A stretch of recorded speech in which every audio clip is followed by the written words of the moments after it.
willingness to stand there and trade. But we know boxing is called boxing and it's not called knockout. So when I think about where I'm putting my money, who I'm taking, I'm going to go with the favorite. I think Cardenas is going to be a little bit too much right now at the stage of Cardo's career. I think he's going to be a bit too much class. His skill set, it's that lead hand, which is the X factor for me. Replacement Edgar Cortez, tricky southpaw, gave Arturo Cardenas all he could handle. Cardenas eventually got him out of there in the 8th and final round with a brutal stoppage. This was a fun fight.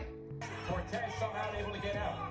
Oh! Cardenas, and that one's gonna do it.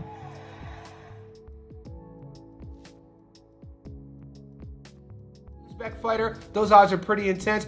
And to knock him out 17-1. So people were saying the odds of him either winning or a long shot and getting a points decision is a long shot. So nobody sees this Argentinian fighter Ocampo going in and beating Giasov. The bait that I really like when I'm making my prediction, I'm definitely going with the Olympian. I'm taking the guy with the experience, the hype, the undefeated record, the vast skill set. I think he's going to be too much. I think that he's going to see holes in Ocampo's game early on and he's going to drown him with that body. I think he's going to knock him out. I love the 162. That could add a little bit more juice on your parlay. Or if you're a big bettor, some of you guys message me, 10,000 on 162, it could be worth going heavy on the 162. Shakram Giasov improves to 17-0 and becomes the first man to stop Franco Ocampo with a brutal backhand liver shot. Gets him out of there.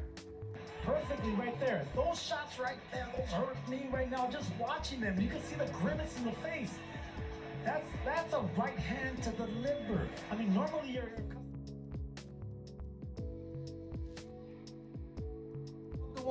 Matisse to win by knockout 17-1. So Matisse is the underdog 8-1. If you guys are leaning in on the favorite and see Ford winning in terms of getting more juice for the squeeze, I would take Raymond Ford points or decision rather than the knockout. If you take Raymond Ford money line, like I said, it's only $1.10. But if you take him points or decision and remove the knockout from the equation, that's $1.80. That's almost a 2-1 bet.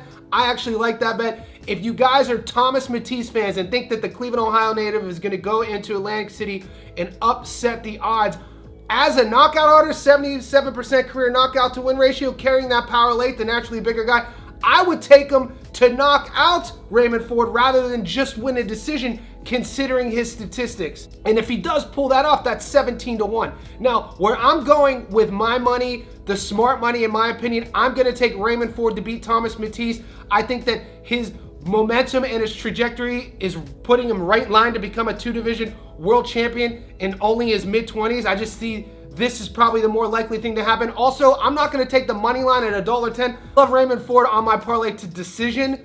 Thomas Matisse at $1.80. And the comments. What's up, fight fans? Raymond Ford dominates, wins every single round, and gets a unanimous decision victory over Thomas Matisse.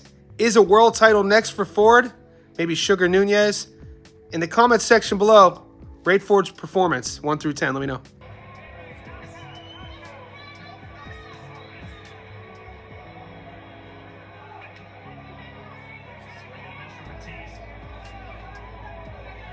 Seconds to go. I think this is an excellent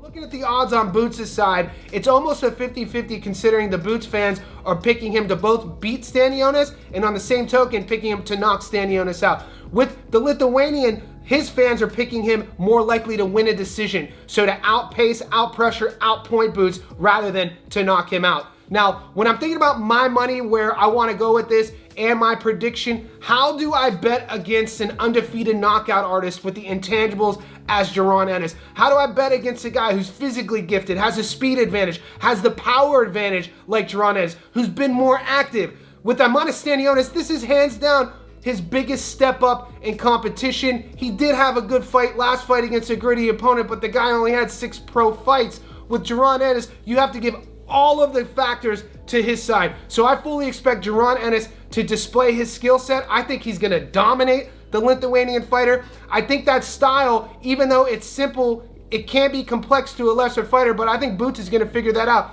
People have to remember, this is a son of a former fighter. This is a son of a coach. Jaron Ennis's probably most underrated game is his fight IQ. Watch how he fights. He reads what his opponent does, and then through that, he uses his high arsenal of skill set to depict what he does. And I think that's exactly what he's gonna do. It should be close early. It should be a fun fight early. I think Boots drowns him. I'm picking Jaron Ennis to knock out the Lithuanian. In the fight fans, I told you guys all week Jaron Ennis was going to stop, brutalize, and walk through Eimantas Stanionis. That's exactly what he did. Won every round, destroyed him, ended up breaking him down to the body. Round comes to an end in the 5th, and Stanionis couldn't continue. Jaron Ennis is a beast, guys. Time to stop sleeping on him.